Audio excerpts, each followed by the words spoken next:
पाकिस्तान मुर्दाबाद, भारत जिंदाबाद, भारत जिंदाबाद। पाकिस्तान में तुम एक मलेरिया की दवा नहीं बना सकते, तुम एक मोटरसाइकिल का टायर तैयार नहीं कर सकते। भारत बहुत आगे है, भारत से पंगा मत लो। भीख मंगे हैं ये लोग, यकीन मानो ऑफिशियल भीख मंगे हैं पाकिस्तानी। ये एलईडी पाकिस्तान की हुकूमत की आईएसआई की एक नाजायज औलाद है। तुम्हारे मुल्क का बजट हमारे मिलिट्री के बजट के बराबर नहीं है। पाकिस्तान को समझाने का वक्त खत्म हो चुका है। इन कमीनों ने जो हरकत की, वहां पर नाम पूछकर गोली मारे, समुदाय पूछकर मारे। ये जो हरकत किए ये कुत्ते, इनको सजा मिलना जरूरी है। इनको जड़ पेड़ से इनको सबक सिखाने की जरूरत है। इलीगल पैसों से फाइनेंस करे टेररिज्म ये लोग। घर में घुस के मारते बोले ना, अब घर में घुस के बैठ जाना, खत्म। पड़ोसी मुल्क के ऊपर वो सुधरने वाले नहीं है, याद रखो आप। अल्लाह उनकी दुम को सीधा करे, वरना फिर वक्त आएगा उनको और सीधा करना पड़ेगा। हम पाकिस्तान के दूल्हे भाई हो गए आजकल। नमस्कार दोस्तों, कुछ सप्ताह पहले तक एमआईएम नेता असदुद्दीन ओवैसी का नाम सुनते ही आपके जहन में क्या आता था? और पहलगाम हमले के बाद से जिस ओवैसी को आप देख और सुन रहे हैं, उनके बारे में सोचकर आपके जहन में क्या आता है? आदमी वही है, लेकिन क्या आपके नजरिए में भी कुछ बदलाव आया है? क्या आपको भी लगता है कि पहलगाम हमले के बाद से आज तक ओवैसी के जिस तरह से बयान आए हैं वो उनकी पहले की छवि से अलग हैं? क्या आपने भी मेरी तरह ओवैसी के इस नए रूप को देखा है जिससे देश परिचित नहीं था? मशहूर शायर निदा फाजली साहब का एक पुराना शेर है, हर आदमी में होते हैं 10-20 आदमी, हर आदमी में होते हैं 10-20 आदमी, जिसको भी देखना हो कई बार देखना। मतलब ये कि आदमी के कई रूप होते हैं। कई बार किसी शख्स के लिए जो छवि आपके मन में होती है वो छवि अचानक बदल सकती है। कई बार किसी नेता को लंबे अरसे से जिस रूप में हम या आप जानते हैं, अचानक कोई ऐसा रूप उसका सामने आ जाता है कि लोग हैरान रह जाते हैं। ऐसा मैं इसलिए कह रहा हूं क्योंकि पहलगाम हमले से पहले तक जिस ओवैसी को पूरा देश मुस्लिम हितों के लिए लड़ने वाले एक हार्डलाइनर नेता के तौर पर जानता और मानता था, जिस ओवैसी को हिंदुत्ववादी लोग कट्टर मुस्लिम नेता के तौर पर मानते थे, ट्रोलिंग करते थे, विपक्ष और लिबरल समूह के लोग भी जिस ओवैसी पर कई बार बीजेपी का कार्ड खेलने के आरोप लगाते थे और संदेह की नजरों से देखते थे, उस ओवैसी का कौन सा चेहरा देश ने बीते 26 दिनों में देखा है? पहलगाम हमले के बाद आतंकवाद के खिलाफ, पाकिस्तान के नापाक मंसूबों के खिलाफ देश की एक मुखर आवाज बनकर उभरे हैं ओवैसी। पाकिस्तान ही नहीं, पाकिस्तान का साथ देने वाले टर्की जैसे मुल्क के खिलाफ भी एक बुलंद आवाज बनकर उभरे हैं ओवैसी। बीते 26 दिनों में ओवैसी का कद उनके उन विरोधियों की नज़र में ऊंचा हुआ है जो उन्हें कई वजहों से नापसंद करते थे। वैसे अगर ऐसे फिजिकल कद की बात करें तो काफ़ी अच्छे खासे लंबे हैं, 6 फीट से ज़्यादा। सोशल मीडिया पर हज़ारों लोगों ने ओवैसी के बयानों पर तालियां बजाते हुए पोस्ट लिखी है। ओवैसी ने कई बार पाकिस्तान के खिलाफ इतने मारक बयान दिए हैं जितने विपक्ष के ज़्यादातर नेताओं ने भी नहीं दिए। उनके भाषण सुनकर कई बार मेरे मुंह से बेसाख्ता निकला, वाह ओवैसी जी वाह। अब दुनिया के देशों में पाकिस्तानी आतंकवाद पर भारत का पक्ष रखने के लिए सरकार की तरफ से सांसदों का जो प्रतिनिधि मंडल जा रहा है, ओवैसी उस प्रतिनिधि मंडल का भी हिस्सा है। ओवैसी सांसदों के उस डेलीगेशन का हिस्सा है जो सऊदी अरब, कुवैत और बहरीन जैसे मुस्लिम देशों में पाकिस्तान के खिलाफ मोर्चा खोलेगा। हैदराबाद से लगातार 5 बार सांसद चुने गए ओवैसी की सियासत से अब सहमत हो या असहमत हो, इसमें कोई शक नहीं कि वो एक शानदार वक्ता है। संसद में भी कई बार उनके भाषण हमने सुने हैं, लेकिन पहलगाम हमले के बाद जो सुना वो कमाल का है। तो मैं आज चाहता हूं कि ओवैसी के कुछ चुनिंदा बयान और भाषण के टुकड़े आपको सुनाए जाएं। पहलगाम हमले के बाद से अमूमन हर रोज पाकिस्तानी आतंकवाद के खिलाफ ओवैसी के तीखे बयान आए हैं। जैसे 24 अप्रैल को हमले के 2 दिन बाद का उनका बयान सुनिए, और बयानों की श्रृंखला है इसी वीडियो में, आगे सुनते जाइए। और इन कमीनों दादों ने जो हरकत की, वहां पर नाम पूछकर गोली मारे, समुदाय पूछकर मारे। जो बर्बरियत के मजाहरे किए हैं पहलगाम में, और वो नाकाबिले बयान है, वो तकलीफदेह हैं, दर्दनाक है, और जितना भी उसका हम कंडेम करें कम है, क्योंकि वो लोग तो अपने आप को हैवानात और बदतरीन जानवरों से भी ज़्यादा गिरी हुई हरकत उन्होंने की है। और यकीनन ये दहशतगर्द हमारे पड़ोसी मुल्क पाकिस्तान से आए, पाकिस्तान के आईएसआई, पाकिस्तान के जो उनका इस्टेब्लिशमेंट है, उनकी पूरी तायीद और पूरी सपोर्ट उनको हासिल है। और ये जो हरकत किए ये कुत्ते, इनको सज़ा मिलना ज़रूरी है। और असल इनसे ऊपर जो शयातीन बैठे हुए हैं, जो हमेशा ही नहीं चाहते कि ना भारत में ना कश्मीर में अमन रहे, इनको जड़ पेड़ से इनको सबक सिखाने की जरूरत है।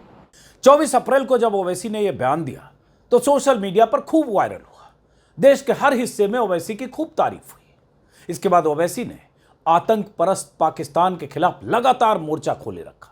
28 अप्रैल को एक जनसभा में ओवैसी जब बोल रहे थे तब उन्होंने इस्लाम की आड़ में आतंक फैलाने वाले पाकिस्तान को जबरदस्त धोया।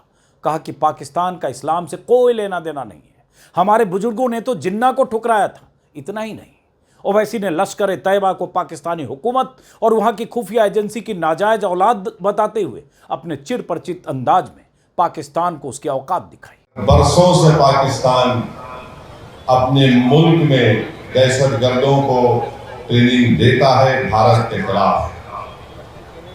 फिर अक़वाम मुत्तहिदा का आर्टिकल 51 है जो इस बात की इजाजत देता है किसी एक मुल्क को वो सेल्फ डिफेंस में अपने मुल्क के तहफ़्फ़ुज़ के लिए दूसरे मुल्क पर वो अपनी मिलिट्री कार्रवाई कर सके। मैंने उसका भी हवाला दिया। और ये आर्टिकल 51 सिर्फ मुल्क के खिलाफ नहीं, बल्कि जिस मुल्क उस अपने मुल्क में दहशतगर्दों को पनाह देता है, जिसको अंग्रेजी में नॉन स्टेट एक्टर कहते हैं, ये एलईटी पाकिस्तान की हुकूमत की आईएसआई की एक नाजायज औलाद है। और जो लोग आज पाकिस्तान में बैठकर बकवास करते हैं, मैं उनसे कहना चाह रहा हूं कि आज भारत से आपका वक्त आधा घंटे पीछे 6:15 हो रहे हैं, वहां पर 6:45 हो रहे हैं, और वो आधा घंटा पीछे नहीं है, वो आधी सदी भारत से पीछे है। तुम्हारे मुल्क का बजट हमारे मिलिट्री के बजट के बराबर नहीं है। हम इस वतन में हमारी माँ की पेट से इस वतन में पैदा हुए, और जब इंशाअल्लाह ईमान के साथ हम जाएंगे इस दुनिया से, तो हम इसी वतन की आगोश में जाएंगे, चाहे मैं हूं या शब्बीर साहब हो या आप तमाम हो। तो ये प्रोपेगेंडा झूठा है पाकिस्तान का। इस्लाम का नाम ले रहे हैं। अरे तुम मुबारक महीने में कैसा तुमके इस्लाम का नाम लेके तुम बच्चों को मार दिए। तुम्हारी टू नेशन थियरी को हमने पहले रिजेक्ट कर दिया। ओवैसी बार बार पाकिस्तान को ललकारते हुए न सिर्फ उसकी हैसियत बताते रहे, बल्कि उन्होंने पाकिस्तान को चारों खाने चित्त करने के लिए मांग भी कर डाली कि भारत को पाकिस्तान में साइबर अटैक कर देना चाहिए। पहलगाम हमले से लेकर ऑपरेशन सिंदूर तक ओवैसी के तेवर देखकर ही मैंने वीडियो बनाने का फैसला किया, ताकि ओवैसी का यह रूप आप सबके सामने भी आए। वैसे मैं कई बार ओवैसी की आलोचना कर चुका हूं और इसकी वजह से कई बार ओवैसी के समर्थक मुझे जबरदस्त ट्रोल कर चुके। यूपी चुनाव के समय, लोकसभा चुनाव के समय इतनी ट्रोलिंग, जैसे लगा कि एकदम सुनियोजित ढंग से मेरे पीछे सैकड़ों लोग पड़े। लेकिन एक पत्रकार हूं, कभी कुछ अच्छा दिखता है वो बोलूंगा, कभी कुछ आलोचना की बात दिखती है वो बोलूंगा। ट्रोल्स के साथ दिक्कत होती है कि उन्हें आलोचना बिल्कुल पसंद नहीं, तो उन ट्रोल्स के लिए भी आज ये वीडियो है, क्योंकि ये बात मुझे लगा कि यह कही जानी चाहिए। ओवैसी का ये रूप आप सबके सामने लाया जाना चाहिए। वैसे मैं क्या लाऊंगा आप जान चुके होंगे। ओवैसी का ये अवतार देश के सामने आना चाहिए और आप सबको इसके बारे में जानना चाहिए, क्योंकि जिसकी छवि कट्टर मुस्लिम नेता की रही हो, अगर वो नेता बाकी विपक्षी दलों से ज्यादा मुखर होकर मुस्लिम देश के खिलाफ ऐसे गरज रहा हो, तो फिर शाबाशी तो बनती है। ये वही ओवैसी है जो मोदी सरकार पर मुसलमानों के साथ नाइंसाफी करने को लेकर उनको हर तरह से दोयम दर्जे की नागरिक की तरह ट्रीट करने के आरोप भी लगाते रहे। लेकिन पहलगाम हमले के बाद ओवैसी पाकिस्तान से लोहा लेते नजर आए, और ओवैसी का पाकिस्तान के खिलाफ इस कदर बोलना मायने रखता है। मजहब और इस्लाम का भी सवाल है, क्योंकि लोग, उनकी आलोचना करने वाले लोग, उनकी शख्सियत का वो पहलू ज़्यादा देखते हैं जिस मजहब से वो आते हैं। लेकिन ओवैसी ने इस दौर में साबित किया कि वो किसी भी इस देश में रहने वाले 140 करोड़ में से किसी भी कट्टर और पक्के देशभक्त से ज़्यादा देशभक्त हो सकते, कम नहीं, चाहे उनका नाम असदुद्दीन ओवैसी क्यों न हो और चाहे वो MIM जैसी पार्टी के मुखिया क्यों न हो। वो 25 अप्रैल को जुमे की नमाज पर हाथ में काली पट्टी बांधे दिखे, पहलगाम हमले के विरोध में निकले कैंडल मार्च में भी दिखे। वो कहते रहे कि पाकिस्तान ने यह हमला भारत में हिंदू मुसलमानों के बीच झगड़ा कराने की नीयत से कराया है। 28 अप्रैल को महाराष्ट्र के छत्रपति संभाजी नगर में भी ओवैसी ने पाकिस्तान पर साजिश का आरोप लगाते हुए कहा कि पाकिस्तान की भारत के अंदर गैर कानूनी पैसे से आतंकवाद को फाइनेंस कर रहा है। ISI हो या ISIS हो, ISIS खुरासान हो, या फिर आपके जो डीप स्टेट है या एस्टेब्लिशमेंट है पाकिस्तान का, वो तो यही चाहते हैं कि इस देश में हमेशा के लिए हिंदू मुसलमानों के झगड़े चलते रहें। तो इसीलिए उन्होंने हरकत की और पाकिस्तान को फिर से FATF की ग्रे लिस्ट में लाना जरूरी है। फाइनेंशियल एक्शन टास्क फोर्स में उनको ग्रे लिस्ट में लाए। ग्रे लिस्ट में लाए तो उनको ये देखिए, इलीगल पैसों से फाइनेंस करे टेररिज्म ये लोग, कोई व्हाइट का पैसा नहीं कि इलीगल पैसे से। तो FATF की दोबारा लिस्ट की ग्रे लिस्ट में पाकिस्तान को डालना जरूरी है। हम डिमांड करेंगे ये गवर्नमेंट से कि उनको FATF की ग्रे लिस्ट में डालो आप, तभी जाकर उनका होगा।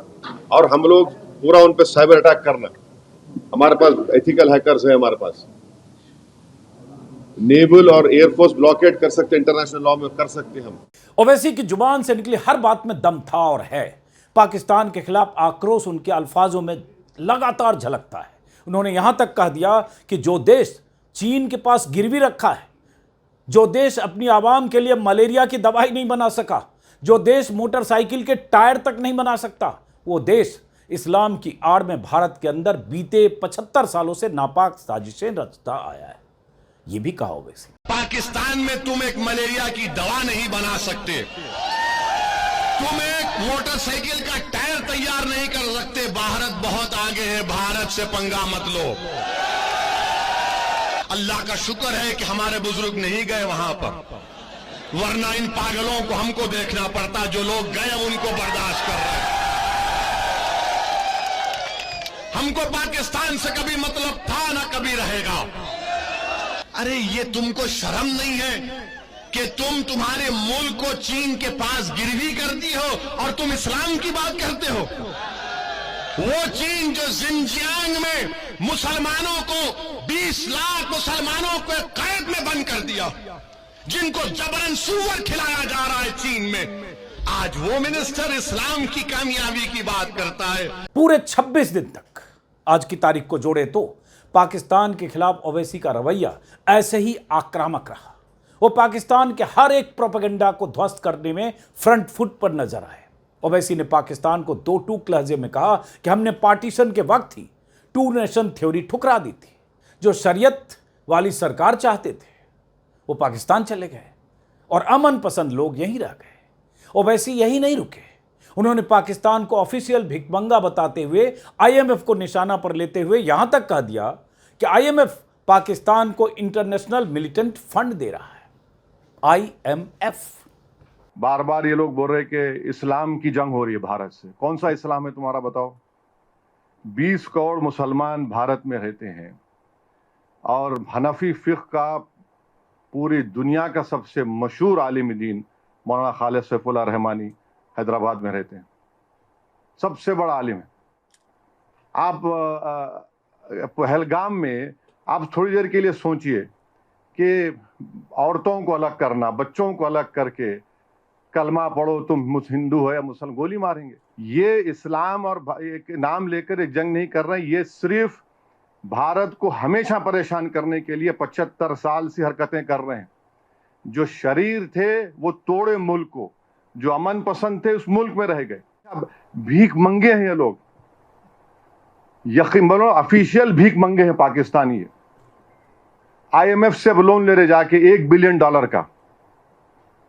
आप 75 साल से आपने क्या किया? किसने आपको मजबूर किया IMF का लोन लेने के लिए? और अफसोस की बात यह है कि IMF का लोन ले रहे हैं और ये इंटरनेशनल, मेरे को माने ये इंटरनेशनल मॉनेटरी फंड नहीं, ये इंटरनेशनल मिलिटेंट फंड दे रहे हैं पाकिस्तान को, वो इस्तेमाल करेंगे। अब आप देखिए ये USA है, जर्मनी है, जापान है, कि कैसा है लोग इसको अग्री कर रहे हैं, जबकि हमारी ज़मीन पर, हमारे घरों पर, हमारे सिपाहियों पर हमले हो रहे हैं और इनको 1 बिलियन क्या है का लोन मिला रहा है। ओवैसी ने ये बातें 10 मई को जम्मू कश्मीर के उरी में कही। वहां उन्होंने पाकिस्तान को दुनिया के लिए खतरा बताते हुए कहा कि अब उसके पास जो न्यूक्लियर बम है उसे नष्ट किए जाने की जरूरत है। ओवैसी ने पाकिस्तान के भारत पर हमले को लेकर किए गए झूठे दावों को न सिर्फ प्रोपेगेंडा बताया बल्कि जमकर पाकिस्तान की मुखालफत की। हमको एक शीशा पीली दीवार की तरह ऐसे मुल्क के खिलाफ खड़े होना है जो सारी दुनिया के लिए खतरा है भी, बल्कि कभी ना कभी किसी वक्त पे इस दुनिया को, इस दुनिया के जी असर लोगों को, उनके लीडर्स को तय करना पड़ेगा कि क्या इस मुल्क में न्यूक्लियर बम रखने की इजाज़त दी जा सकती है। इनके पास जो न्यूक्लियर बम है उसको डिसआर्म करने की जरूरत है, इसको खत्म करने की जरूरत है। और बार बार आप बोल रहे, इन्हें कमीनगी की हद ये है कि श्रीनगर में दवाखानों को निशाना बनाया गया। तो हमको ये कोशिश करना है कि हम पूरे लोग ऐसे वक्त में अपने सियासी अख्तलाफात को से उठकर जब हम अपनी फौज के पीछे खड़े रहें और फौज बेबाकी से मुकाबला करे और पाकिस्तान का झूठा प्रोपेगेंडा, ये गिरा दिए, वो गिरा दिए, इन्हों कुछ नहीं गिराते, इन्हों खुद इंशाल्लाह गिरेंगे, देखेंगे आप। भारत के दुश्मन पाकिस्तान के खिलाफ ओवैसी के ऐसे तेवर को देखकर उनकी वाहवाही तो बनती है। तेलंगाना से हज पर जाने वाले लोगों से ओवैसी ने दरखास्त करते हुए कहा कि आप दहशतगर्दी के लिए दुआ फरमाएं।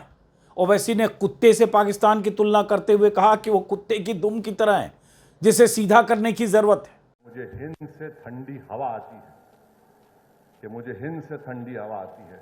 तो इसीलिए किसी शायर मशरिक़ ने कहा था कि मीर अरब को जहाँ से ठंडी हवा आई वही मेरा वतन है, वही मेरा वतन है।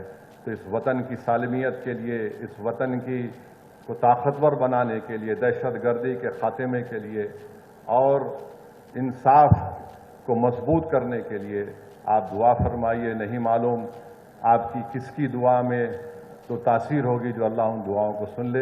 पड़ोसी मुल्क के ऊपर वो सुधरने वाले नहीं है, याद रखो आप। अब आप दुआ करो, हज को जा रहे, अल्लाह उनकी दुम को सीधा करे, वरना फिर वक्त आएगा उनको और सीधा करना पड़ेगा। बात तो बिल्कुल सही कही ओवैसी ने। पाकिस्तान बार बार हिंदुस्तान से मुंह की खाता है, फिर भी नापाक साजिशें करता है। 75 सालों से पाकिस्तान सीमा पार से आतंकी भेजकर भारत के खिलाफ साजिशें करता रहा है। चाहे संसद पर हमला हो, चाहे मुंबई में 26/11 का हमला हो, चाहे पुलवामा का हमला हो या फिर पहलगाम में सैलानियों पर हमला हो। हमले की लंबी लिस्ट है जो पाकिस्तान ने भारत की सरहद में आतंकियों को भेजकर की है। हर हमले के पीछे पाकिस्तान और पाकिस्तानी आतंकी ही रहे हैं। जब पाकिस्तान के खिलाफ सैन्य कार्रवाई की तैयारी चल रही थी तो ओवैसी ने कहा था, पाकिस्तान में घुसकर मारना तो ठीक है, इस बार हमें घर में घुसकर बैठ जाना चाहिए। काश 2019 में नरेंद्र मोदी वो जो लॉन्चिंग पैड्स की जमीन को हासिल कर लेते, जहां से लॉन्च पैड्स होते वो टेररिस्ट के, वो आप उसको ले लेते। अब के बार अगर कुछ एक्शन ले रहे तो घर में घुस के बैठ जाना, घर में घुस के मारते बोले ना, अब घर में घुस के बैठ जाना, खत्म। ये होना चाहिए। एक बात सुनिए, पीओके नहीं, पीओके का रेजोल्यूशन है पार्लियामेंट का, भारत की पार्लियामेंट का रेजोल्यूशन है, वो भारत का है बोल के। तो बीजेपी क्या बोलती, घर में घुस के बोले, डायरेक्ट बोले, हम बोले घर में घुस के बैठ जाओ आप। ये खत्म होना है टेररिज्म, जो बार बार हर थोड़े दिन को जो टेररिज्म होता। आतंकवाद के खिलाफ ओवैसी का यह स्टैंड काबिले तारीफ है। पाकिस्तान की फितरत को समझाते हुए ओवैसी ने अपने अंदाज में कई बार कहा कि अब दुश्मन को समझाने की जरूरत नहीं है, एक्शन लेने के लिए सोचने का वक्त नहीं है। पाकिस्तान ये पूछ रहा है कि भारत के पास अगर कोई प्रूफ है तो दो। अरे बेशर्मो, क्या हमने तुमको पठानकोट में बुलाकर नहीं दिखाया था कि पठानकोट हमारा एयरफोर्स का बेस में तुम्हारे आतंकवादी आकर वहां पर कोहराम मचा कर गए। तुम्हारी लोग पाकिस्तान से आकर देखे, उसके बावजूद भी तुमने उन आतंकवादियों के खिलाफ कोई एक्शन नहीं लिया। पाकिस्तान कभी भी इकरार नहीं करेगा कि उनके मुल्क से आतंकवादी आकर भारत में लोगों का कत्ल कर रहे हैं। पाकिस्तान को अब समझाने का वक्त खत्म हो चुका है। मैं बड़ी जिम्मेदारी के साथ जज्बात में लाए बगैर कह रहा हूं कि ये वक्त जवाब देने का है। ये वक्त सोचने का नहीं है। जैसे भी हो, पाकिस्तान को अगर कमजोर करने के लिए उनकी मईशत को, उनके इकॉनमी को कमजोर किया जा सकता है तो बराबर किया जाना चाहिए। और जो भी तरीक़ेकार हुकूमत इस्तेमाल करेगी, हम उम्मीद करते हैं कि आतंकवाद खत्म होगा। ये देश का मसला है, ये कोई सियासी मसला नहीं है। और अपने वतन के लिए, अपनी मिट्टी के लिए, अपने लोगों के लिए पाकिस्तान को जिस तरह से ओवैसी ने जलील किया, पाकिस्तान को छलनी करने वाले एक के बाद एक कई हमले किए। जब पाकिस्तानी सोशल मीडिया पर ओवैसी को अनाप शनाप कहा जाने लगा तो ओवैसी ने उसका भी माकूल जवाब दिया। 17 मई को जब ओवैसी को डेलीगेशन में शामिल किए जाने की खबर आई तो मीडिया ने उनसे सवाल भी पूछा कि उन्हें पाकिस्तान में ट्रोल किया जा रहा है, तो उन्होंने ये कहते हुए पाकिस्तानियों की मौज ले ली कि वो उनके दुल्हा भाई हैं। हम पाकिस्तान के दूल्हे भाई हो गए आजकल। हम ही दूल्हे भाई है पाकिस्तान के, कोई नहीं रहा वहाँ पे, हम ही रह गए। इतना बेबाक, इतना हैंडसम को दिख ही नहीं रहा पाकिस्तान वालों, खाली मैं ही दिख रहा हूँ भारत से। देखते रहो प्यारे मेरे को, सब सुनते रहो, ज्ञान बढ़ेगा। तुम्हारे दिमागों में जो भूसा भरा हुआ है साफ होगा, तुम्हारा इग्नोरेंस खत्म होगा।